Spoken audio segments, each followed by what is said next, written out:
Ahojte, vítame vás pri podcaste o demokracii. Sme teda 4 študenti, ktorí sa tu prišli porozprávať o tom, aký majú názor na demokraciu a o tom, čo pre nich demokracia znamená. Sme teda z Mládežníckeho parlamentu Dolného Kubína Mladí za mesto.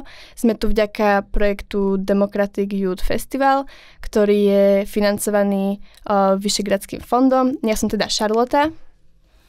Ja Eliáš. Julia a Lucia. A my sa teda ideme spolu nejako pobaviť o demokracii. Tak možno by sme mohli začať tým, že čo teda pre nás ako jednotlivcov znamená demokracia. Môžeme si možno robiť také kolečko. Môžeš začať. Tak môžem ja začať teda, keď už som to navrhla.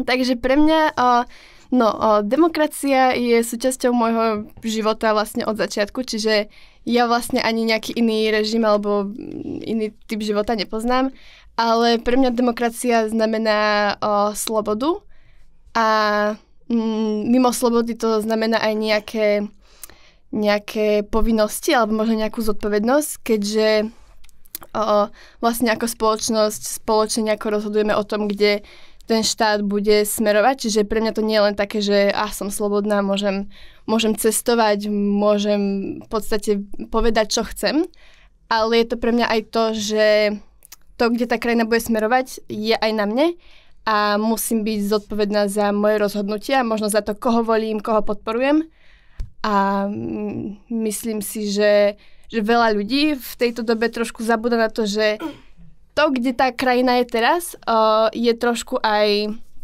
nejaké zrkadlo našej spoločnosti a našej krajiny. Wow, to bolo Jasné. super. No, takže demokracia je slovo, ktoré pochádza z gréčtiny a znamená to vláda ľudu. Takže v podstate občania Slovenskej republiky. Čiže každý z nás, kto v peňaženke nosí slovenský občiansky, proste si musí stať za tým, ako chce, aby naša krajina vyzerala v budúcnosti. A presne, ako už Charlotte povedala, keď sa hneváme alebo nadávame na to, ako politická situácia tu vyzerá, môžeme si sa to vlastne aj sami, v podstate, lebo voľby, hej. No a taktiež, no proste každý môže vyjadriť svoj názor prostredníctvom tých volieb, alebo chápete, spoločenského života celkovo a tak, no proste môžeme byť vďační, že dačo také máme. Tak ako už povedali tu predo mnou, tak vlastne ja s tým úplne súhlasím, že tá demokracia nie je len o tých právach, ktoré ako slobodní ľudia máme, ale aj o tých povinnostiach a teda čo vlastne musíme aj my tej spoločnosti prinášať, aby vlastne dokázala fungovať a aby si stále držala tie svoje demokratické princípy. A myslím si, že je to aj privilégium, pretože funkčnú demokraciu nemáme vo väčšine krajín sveta. Keď si to vlastne vezmeme, tak vo veľa krajinách sú rôzne autokratické režimy, kde sa porušujú ľudské práva a deje sa tam veľa zlých vecí. A myslím si, že je to vlastne aj dar, že sme sa vlastne mohli narodiť do krajiny, kde nikto vlastne nám neberie tie ľudské práva a rešpektujú nás ako jednotlivcov a dokážeme rozhodovať o tom, ako tá krajina bude vyzerať a čo vlastne budeme robiť v našich životoch. Takže to si myslím, že je veľmi veľké plus a mali by sme si to vážiť a hlavne aj chrániť, pretože ľahko o to prísť. To sme videli vlastne aj kedykoľvek v histórii a deje sa to aj v súčasnosti. Súhlasím so s vami všetkými. Ale ja by som už asi len dodala, že pre mňa taktiež to znamená tú slobodu, ale zároveň aj, že ja som, vlastne my sme tu aj teraz preto a natáčame podcast v Poľsku, v Starachoviciach, pretože žijeme teda v tej demokratickej krajine a mohli sme vlastne odísť. A sme teraz tu a spoznávame super ľudí a trávime super čas spolu s kamarátmi a je to úplne celé super. A vlastne my sme teda z tej mládežníckej organizácie, čiže robíme rôzne tie Erasmus Plus projekty, nejaké rôzne výmeny, aj či na Slovensku, alebo medzinárodne a je to super. A nemyslím si, že by to bolo možné bez toho, keby sme nežili v demokratickej krajine, čiže... Tak ja by som na začiatok nám dala všetkým takú otázku, aby sme to nejako rozbehli, že či si teda myslíte, že demokracia funguje v našej krajine, teda v Slovenskej republike? No. Fúha. No. Akože voľby sú, ale že či si všetci uvedomujú, že čo sú to tie voľby, to už je otázka na iný podcast, na iný deň. Mne napríklad strašne vadí, keď sa zvolí teda nejaká vláda alebo nejaké teda to zloženie toho parlamentu a potom sa ľudia oháňajú tým, že keď sa niekto teda sťažuje, že není s tým spokojný alebo tak, že sa oháňajú tým, že ale bolo to demokraticky zvolené, tak vy sa nesťažujte. Reálne sa môžeme sťažovať. Presne o tom mám pocit, že je tá demokracia, že vlastne sa môžem sťažovať. Ja si myslím, že Slováci sú väčšine nespokojný národ. Že vlastne kohokoľvek si zvolíme, je to síce prirodzené, ale stále vlastne všetko všetkým vadí, ale málo kto chce priložiť ruku k dielu a niečo ako naozaj zmeniť. A niečo naozaj zmeniť a akože byť aj aktívnym občanom, že vlastne ľudia si myslia, že tá demokracia je len o tom, že raz za niekoľko rokov v tých jednotlivých voľbách proste prídu, hodia tam hlas nejakému svojmu kandidátovi strane a to je vlastne celá ich občianská zodpovednosť a potom vlastne tú politiku ani nejak nesledujú a ani sa nejak nezapájajú do nejakých aktivít ani do ničoho a vlastne potom sú nespokojní, že veľa vecí na Slovensku nefunguje. A to je podľa mňa taký dosť veľký problém. Presne. No, ja k tejto otázke by som sa vyjadrila asi tak, že ja si myslím, že na Slovensku tá demokracia tak keby na papieri alebo tak nejako oficiálne funguje, keďže sú voľby a teda nie sú nejako zmanipulované, môžeme si zvoliť, koho teda chceme. Ale myslím si, že keď už si toho niekoho zvolíme, či už s tým buď ja súhlasím alebo nie, že kto bol teda zvolený, tak si myslím, že oni robia dosť veľa takých rozhodnutí, ktoré nie sú úplne kompatibilné s demokraciou a v nejakých takých demokratických krajinách, ku ktorým myslím si, že aj náš štát nejako vzliada, alebo ako všeobecne ako spoločnosť vzliadame, by sa také veci nemohli stať. Čiže nechcem úplne že menovať konkrétne, čo sa stalo. Myslím si, že keď už ste si zapli tento podcast, tak o tom niečo viete možno. Kto vie, ten vie. Kto vie, ten vie, presne tak. Ale myslím si, že naozaj to funguje tak iba pol na pol, pretože naozaj tá vláda rozhoduje bez toho, aby nejako mysleli na tých občanov a aj na tých občanov, ktorých volili, pretože predsa len niečo im sľúbili. Tí občania sa pre nich aj kvôli tomu rozhodli. A myslím si, že by to mali splniť, aspoň sa o to by mali snažiť, ale nemyslím si, že je demokracia, keď už ten volič im dá ten hlas, ale oni mu na oplátku z toho nedajú fakt, že nič. Takže tak. Pravda. A vlastne, čo mi ešte k tomuto napadá, tak na slovenskej demokracii vidno, že ako keby ešte nie je taká zrelá, že ako demokraciu nemáme na Slovensku až tak dlho a prešli sme si aj rôznymi vládami, ktoré ako nemali úplne tie demokratické princípy a že vidno aj to, že tá politická kultúra tiež nie je až na takej vysokej úrovni a ešte sa stále máme čo učiť, ale ja si myslím, že pokiaľ sa mladí ľudia, ako my, ale aj tie ďalšie generácie budú teda o tú politiku zaujímať, zapájať sa do nej a možno do nej aj budú vstupovať, pretože politika je aj o mladých ľuďoch, nie len o ľuďoch, ktorí už majú nejaké skúsenosti, tak si myslím, že by sa to mohlo zlepšiť a že vlastne tie veci na Slovensku by sa konečne mohli hýbať vpred aj rýchlejšie ako teraz. Takže čo z tohto vyplýva, netreba sa zdávať, nádej umiera posledná a stále netreba hádzať Plyn do žita. Presne. Dobre, takže čo si napríklad myslíte o tom, že keď niekto nejde voliť? Tak ja si myslím, že je to určite jeho slobodné rozhodnutie, ale zároveň si myslím, že je to také trošku vyhýbanie sa nejakej zodpovednosti, keďže ako som hovorila, že je to teda aj zodpovednosť, tá demokracia. A myslím si, že takýto človek by sa potom nemal nejako sťažovať na tú vládu, lebo vlastne on nebol voliť, nejako sa na tom nepodujal, takže... Neurobil nič preto, aby to bolo inak. Áno, že akože samozrejme je to jeho slobodné rozhodnutie, ale no ja osobne za to nie som. Ja si myslím, že každý by mal ísť nejako proste dať tam ten svoj hlas. A podľa mňa hlavne neznamená, že musíte súhlasiť vyslovene s jednou stranou, ktorá proste je pre vás tá úplne že najlepšia a súhlasíte 100% s ňou a idete ich proste zvoliť, ale podľa mňa si urobiť aspoň nejaký ten malý prieskum a vedieť aspoň, na ktorú stranu som orientovaný. Už veď aj na internete je veľa tých takých testov, že kalkulačiek, áno. Hlavne pre mladých ľudí možno je to dobré, že si vlastne môžu pozrieť, že koho voliť a tak. Ja si uvedomujem, že pre niektorých ľudí to je vlastne aj taký ako keby akt toho, že oni s tou politikou nesúhlasia akože celkovo, že ako úplne sa voči tomu vyhradzujú, ale stále si myslím, že akékoľvek názory máme, tak dokážeme nájsť politickú stranu, ktorá akože s tými našimi názormi aspoň do nejakej miery súznie a dokáže vyjadrovať tie naše názory v tom parlamente alebo teda v nejakých týchto orgánoch.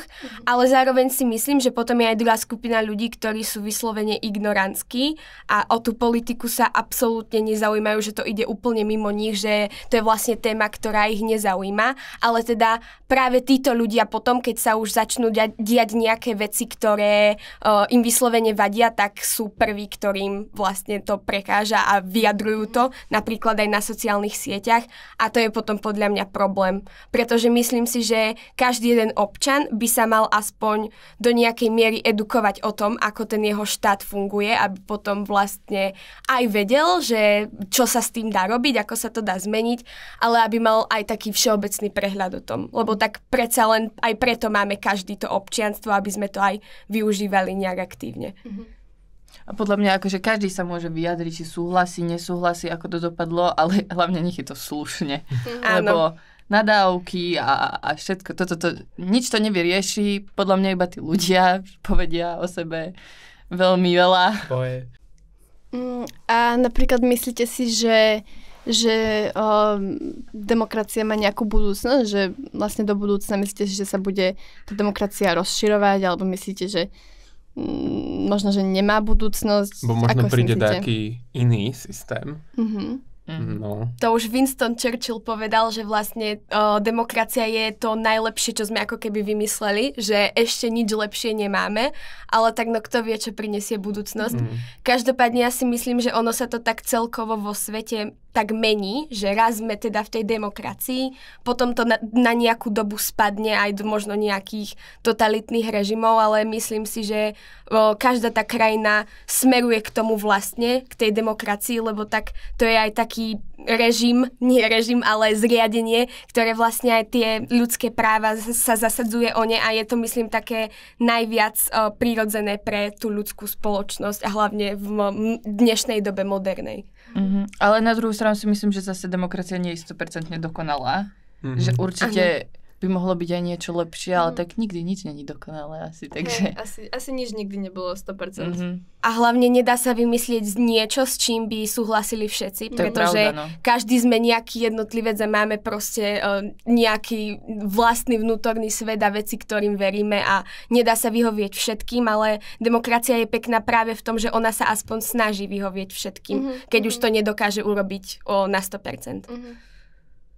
Takže trošku z iného súdka, ale že čo vám prvé napadne, keď sa povie demokracia? No mne prvé, čo hneď akože udrie do mysle, sú proste tie volebné miestnosti. A proste, no... Plenta a že proste, no...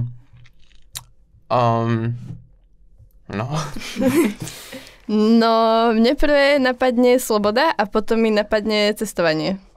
To je asi tá časť demokracie, ktorá sa ma za môj život najviac týkala, pretože zatiaľ som ešte asi nejakú inú stránku v demokracii nepoznala, ako vlastne to, že môžeme cestovať a to, že sa cítim celkom slobodne. Mne tak paradoxne napadnú protesty, pretože myslím si, že to je také jedno z tých najviditeľnejších práv tej demokracie a tej jej výdobytkov a vlastne aj to môžeme vidieť momentálne na Slovensku, že teda zatiaľ stále našťastie toto právo máme my občania a vlastne aj celkovo ľudia, že vlastne môžeme protestovať a vyjadriť ten nesúhlas s vládou, takže také plné námestia mi napadnú, keď sa povie demokracia. A samozrejme, ktorákoľvek strana môže robiť tie protesty. Áno. Čiže tak, mne napadá asi tiež tá sloboda, alebo teda celkovo aj tie voľby, ale no ani jeden z nás ešte teda nebol voliť. Ale napríklad ja chodím s mojimi rodičmi, že aspoň viem, že ako to chodí a tak, ale no prvýkrát my budeme môcť voliť na akých komunálnych? Na komunálnych voľbách, komunálnych, áno. takže. No tie budú... Trailer? Neviem, že či budúci rok náhodou. Nie. No, O 2? uvidíme. Buď budúci rok, alebo o 2 roky, to si dohľadajte, ak chcete túto informáciu. Áno, asi by sme to mali vedieť, ale... Ale tak ešte nie sme voliči, tak Presne. ešte máme čas. A keď už sme sa teda dostali k tým protestom alebo k tejto téme, tak nechcem to nejako moc rozoberať, ale myslíte si, že tie protesty nejako fungujú? Lebo ja hocikedy tak aj by som išla na nejaký protest, alebo si tak poviem, že no a teraz by sa nám hodil nejaký protest, ale nejako sa neviem rozhodnúť, že či to stojí za to a či naozaj tie protesty nejako fungujú, alebo či niečo zmenia. Podľa mňa určite akože niečo zmenia, aspoň teda dáme vedieť, že Začne sa nám sa o tom tak rozprávať. Áno, že sa nám niečo teda nepáči, alebo teda, nechcem povedať, že väčšine, keď väčšina to určite nie je Slovenska, ale podľa mňa aspoň vyjadria tí ľudia ten postoj a ja by som rada veľmi chodila na aj veľa protestov rôznych, aj není mi to moc umožnené, keď teda bývame v Dolnom Kubíne a väčšina protestov sa deje v Bratislave, ale sú teda aj nejaké v Dolnom Kubíne, čo bolo teda veľmi super, ale určite to teda, áno, pomáha. Minimálne to pomáha tým ľuďom, ktorí sú nespokojní, že vlastne vidia, že v tej nespokojnosti nie sú sami, že sa ako keby spoja s nejakými ďalšími ľuďmi a minimálne tá spolupatričnosť tam vznikne, že akože tie názory sa šíria. No a potom v tých väčších protestoch, hlavne v hlavnom meste a v takých väčších mestách, tak sa tomu aspoň dostane nejaký mediálny priestor, ktorý by sa tomu asi nedostal, kebyže sa tí ľudia nezídu. Ale myslím si, že záleží to od toho, že kto je momentálne pri moci. Že myslím si, že sú aj vlády a politici, ktorí ten hlas ľudu berú tak viac vážne a aj akože naozaj tých ľudí počúvajú a niečo si z toho vezmú. No a potom sú ľudia, ktorí majú jasný cieľ, čo chcú dosiahnuť a je im jedno, že existuje nejaká skupina ľudí, ktorá s tým jednoducho nesúhlasí a idú ďalej. Takže takto podľa mňa bude vždy a všade.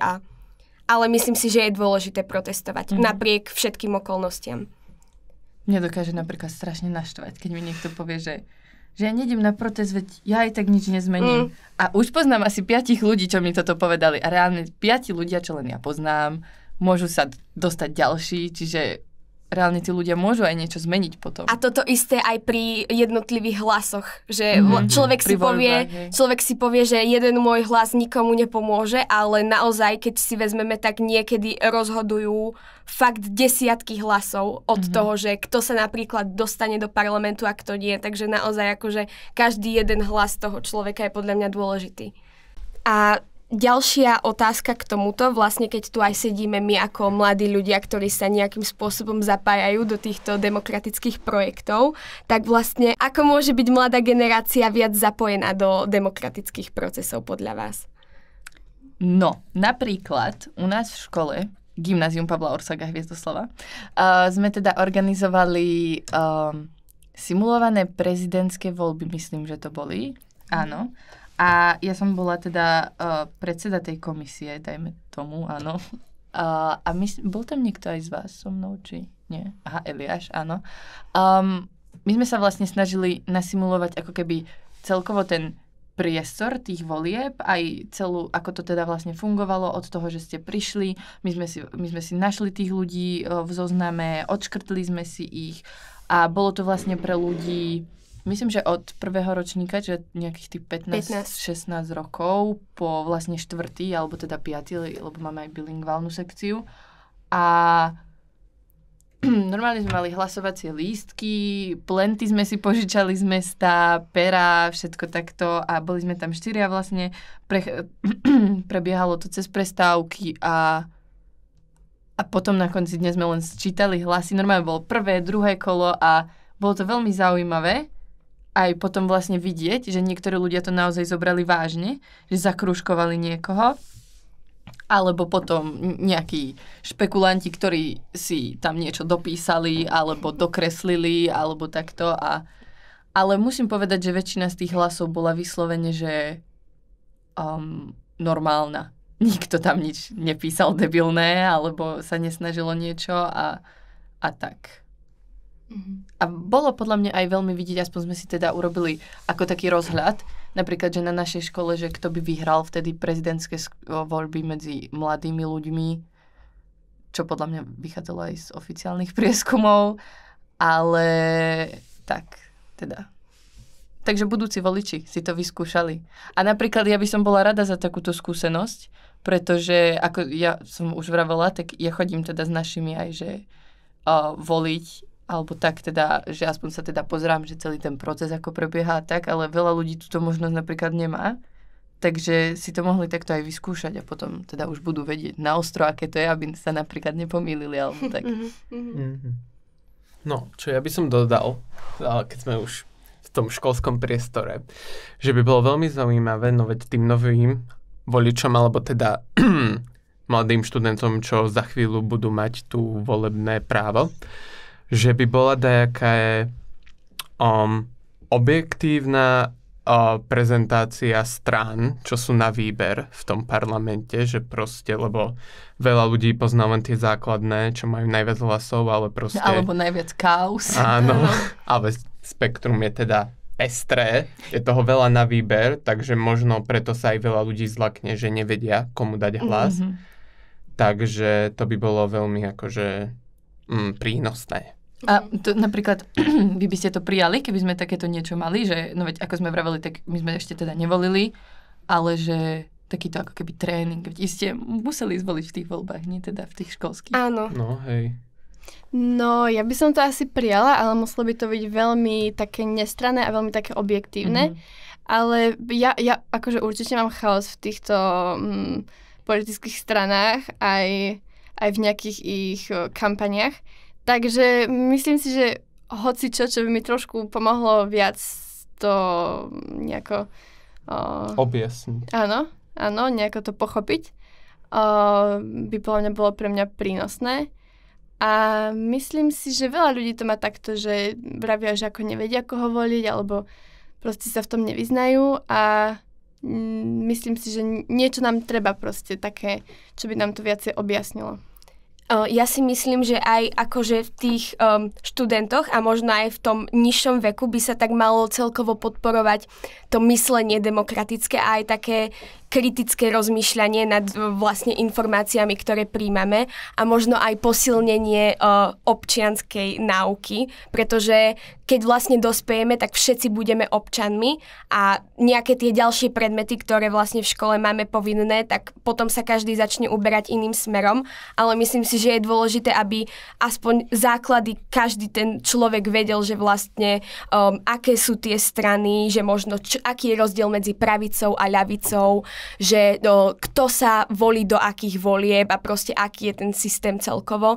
A myslím si, že by sme si to mali aj skúšať aj v takom tom nižšom veku a možno nie nejak seriózne, že napríklad keď sa volí práve do nejakých školských parlamentov alebo mládežníckych parlamentov, že aby vlastne tie deti mali aj taký návyk toho, že pravidelne vyjadrovať ten svoj názor a aby mali aj pocit, že ten ich názor je dôležitý a že to niekoho zaujíma, že aby vlastne mohli na tom nejak spolupracovať, ako vlastne sa budú veci diať. A vlastne v rámci teda dnešného programu sme mali aj oxfordskú debatu a bavili sme sa o tom, že aký vplyv majú sociálne médiá na demokraciu. Čo si o tom myslíte? Že či je to viac pozitívne, negatívne, alebo je to niekde v strede? No, ja to vidím tak 50/50, pretože všetci sme, skoro všetci sme na sociálnych médiách a je to dobre pre tú informovanosť, že tam môžeme nájsť fakt, že asi všetky informácie, ale na tej druhej strane je tam aj veľa hoaxov a nejakých proste zavadzajúcich informácií a naozaj na tie sociálne médiá môže napísať hocičo. Čiže ja by som naozaj povedala, že tak 50/50. Je to ľahký prístup k informáciám, ale tie informácie nemusia byť vždy pravda. A taktiež sa tam oveľa ľahšie, rýchlejšie šíri nejaká nenávisť a možno takéto polarizovanie ľudí. Ja som teda bola v našom debatnom tíme. Boli sme teda rozdelení na poľskú a slovenskú stranu a Slováci sme boli teda za tento výrok. Áno.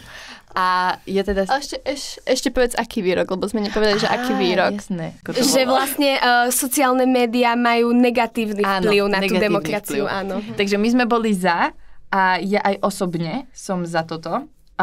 Samozrejme, nie je to len biele-čierne, že buď za alebo proti, ale súhlasím s tým asi viac ako nesúhlasím, pretože ako Charlotte povedala, mnoho dezinformácií je tam a nemám taký pocit, že všetci vedia filtrovať tieto informácie. Častokrát, podľa mňa aj niektoré, napríklad na Instagrame, niektoré stránky, ktoré majú ten informatívny charakter, tak vlastne zverejne nejakú vec, ktorá akože slúži len ako keby na ten clickbait a ľudia tomu už ako keby uveria. Teraz som to videla na Instagrame a ja som tomu tiež vlastne sama uverila a potom som videla, že to prezdielal niekto a ja som sa už tým nezaoberala, ale videla som, že to niekto to prezdielal a vlastne to vysvetlil, že to vôbec tak není a že proste to je len nejaká blbosť, aby zase mali kliknutia na ten článok alebo tak a toto je presne také, že ja si pripadám, že som celkom dosť ako keby uvedomila v týchto veciach, že viem celkom rozlišovať, čo môže byť pravda, čo nie, ak nie, tak sa to snažím overiť. A teraz som sa tak prichytila pri tom vlastne, že som naletela. No. A v tomto sú sociálne siete vlastne také nebezpečné, že oni nie sú až také regulované a naozaj tam sa môže vyskytnúť úplne čokoľvek. A zase to súvisí aj s tým, že do akej miery teda je sloboda slova naozaj dôležitá. Ale myslím si, že pre tú demokraciu sú veľmi podstatné také informácie, ktoré naozaj musia prejsť nejakým procesom toho overovania. A či to tak naozaj je. A to častokrát tie stránky na sociálnych sieťach jednoducho nevedia, že aj nejakým médiám práve, ktoré sa tomuto venujú sa občas stane, že vlastne zazdieľajú niečo, čo nie je úplne pravda. No a sociálne siete sú vlastne dobré, ale aj zlé v tom, že tie informácie sa tam šíria extrémne rýchlo, že vlastne niečo vyjde a za kľudne aj pol hodinu to vlastne celé Slovensko vie, pretože sa to rozšíri a to dokáže byť aj nebezpečné. No a taktiež si myslím, že vlastne tie sociálne siete by mali aj regulovať ten nenávistný obsah a takých ľudí, ktorí ho šíria, pretože aj na Slovensku momentálne je čoraz viac ľudí, ktorí majú veľmi veľkú platformu a naozaj šíria dezinformácie a urážajú ľudí a vlastne nikto proti tomu nevie zakročiť a nič urobiť a to podľa mňa veľmi škodí tej demokracii. Toto mne najviac vadí, keď niekto šíri tú takú nenávisť a vyslovene kvôli možno aj nejakej skupine ľudí alebo len preto, lebo niekto volí niekoho iného a je to proste, no neviem, je to také hnusné mi to príde aj voči tým ľuďom proste a neviem, nemám pocit, že takto by sa mali vyjadrovať svoje názory, veď to je úplne mimo koľaj. A uzatvárame sa do skupín, že ako keby dva tábory, ktoré idú proti sebe, niekedy aj viac, že vlastne ako keby sme len tými ľuďmi obklopení, s ktorými súhlasíme a máme tie isté názory, ale myslím si, že demokracia je aj o akože zdieľaní tých jednotlivých názorov a komunikácií medzi sebou, lebo tak keď chceme dobro pre čo najviac ľudí, tak musíme sa rozprávať, že aké sú potreby tých skupín a vlastne nevyhradzovať sa voči sebe, lebo keď sa vlastne budeme urážať, tak si len uškodíme v konečnom dôsledku ako spoločnosť. Dobre, tak teraz, že čo si myslíte o miere slobody prejavu v súčasnej demokracii. To sme sa vlastne o tom aj bavili, že vlastne v tej predošlej otázke, že do akej miery si akože ľudia môžu hovoriť, čo chcú celkovo. A ja si myslím, že tam platí takéto základné, že moja sloboda končí tam, kde začína sloboda niekoho iného a že vyjadrovať tie svoje názory stále teda slušne a tak, aby sme neobližovali iným ľuďom. Že ako podľa mňa sa to dá vyjadriť ten nesúhlas aj tak, aby sme stále vlastne neškodili. Každý by si mohol robiť nejaký debatný kurz alebo niečo také.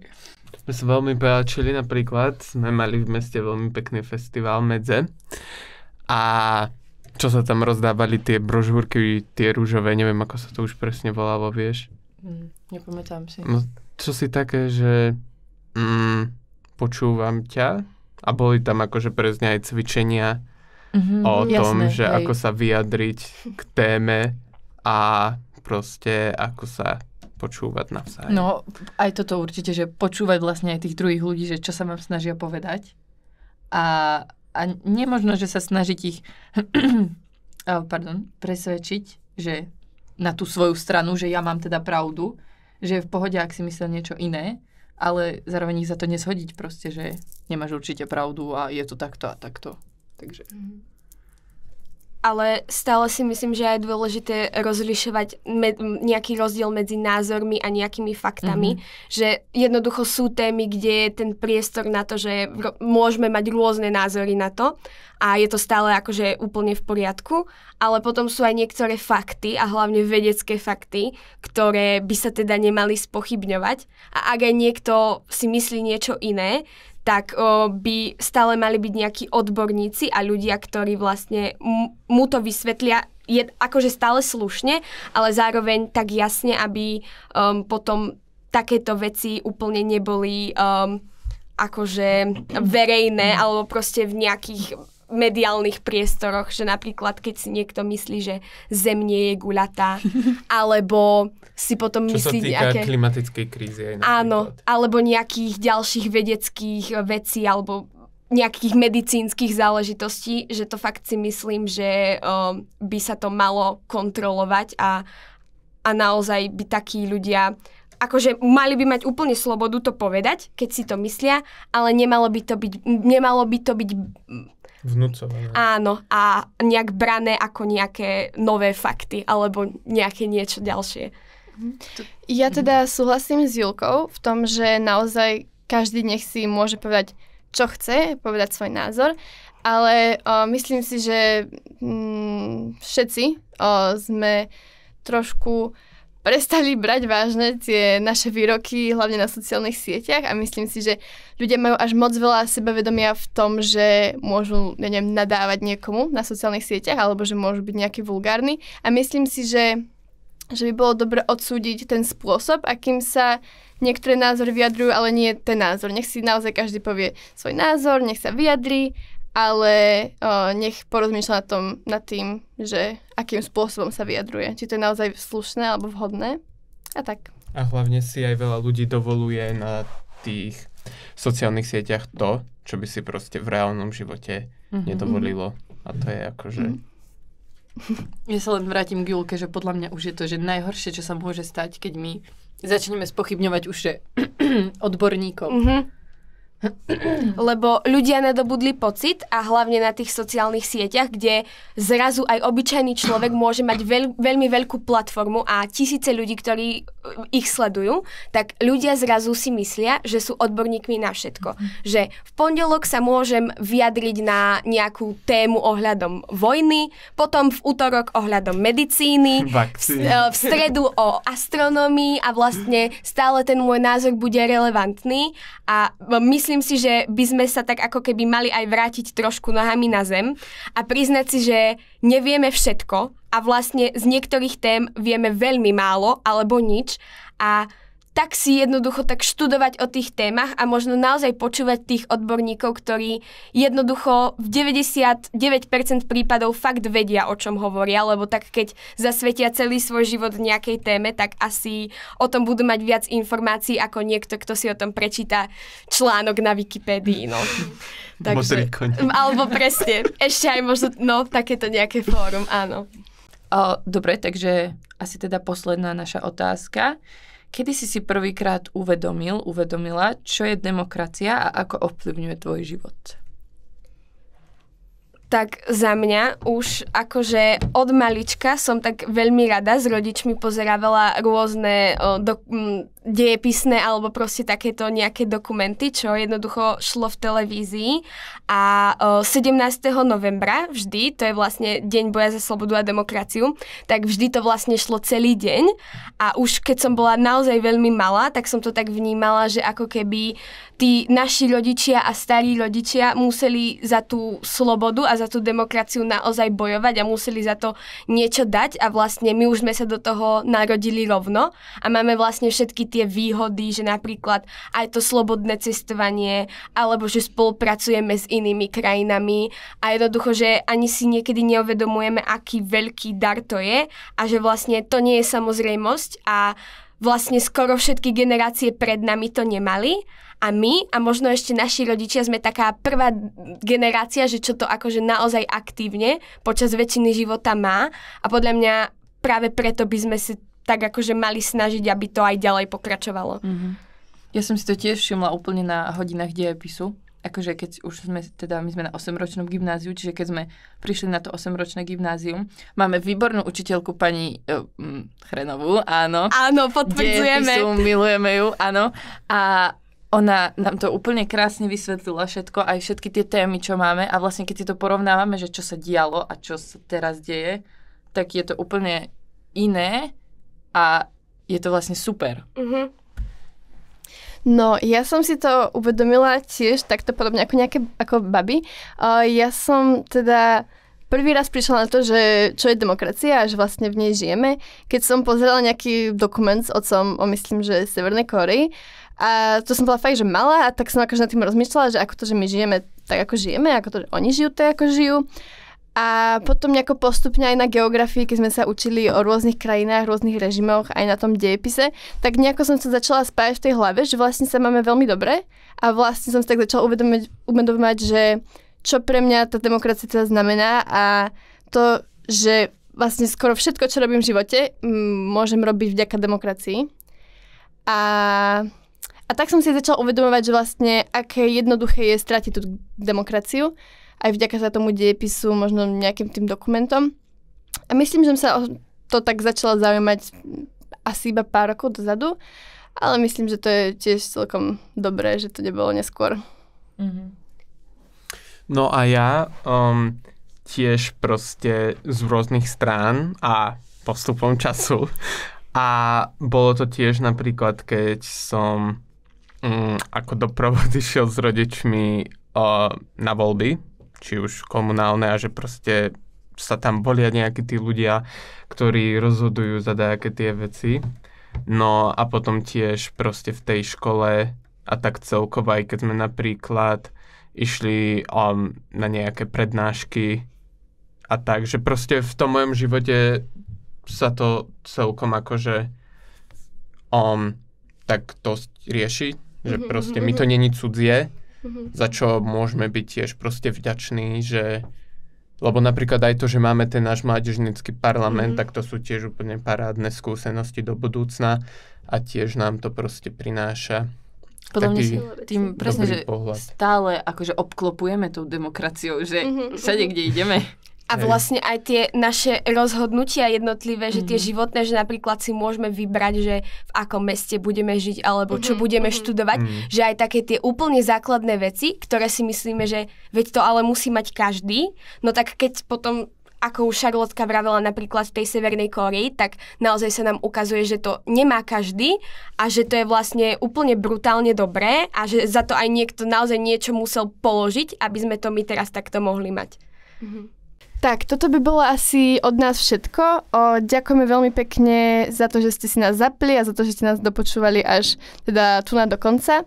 A tak teda lúčime sa s vami a naozaj ďakujeme. A dúfame, že tak ako aj my, tak aj vy si vážite demokraciu a že pôjdete voliť.